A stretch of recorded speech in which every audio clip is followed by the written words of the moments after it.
বিশ্বনবী বললেন, খায়রুকুম মান তাআল্লামাল কুরআন ওয়া আল্লামা। তোমাদের মধ্য থেকে ওই ব্যক্তি আল্লাহর কাছে সবচাইতে বেশি সেরা, যে নিজে কোরআন শিখে অন্যরে শিখায়া দেয়।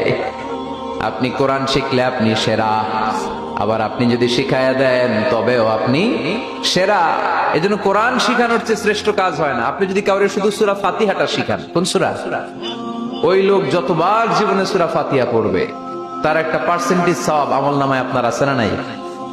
আবার ওই লোক যদি কাউরে এই সূরা ফাতিহাটা শিখায়, আবার যারে শিখালে যদি আবার আরেকজনরে শিখায়, এভাবে যতজনকে শিখাবে প্রত্যেকের সওয়াব থেকে একটা পার্সেন্টেজ সওয়াব আপনার আমলনামায় দিয়ে দিবে কে? এজন্য কোরআন শিখবো, শিখাবো, শিখবো, শিখাবো। যারা কোরআন জানি না, কোরআন জেনে মরবো। No excuse will be granted that day. সেদিন কোনো অজুহাত আল্লাহ গ্রহণ করবে না। সব পারো, কোরআন পারো না কেন? সবই তো পারো। হিন্দিতে কথা বলতে পারো, ইংরেজিতে কথা বলতে পারো, কোরআন পারলা না কেন? কোনো মাফ করবে আল্লাহ? না।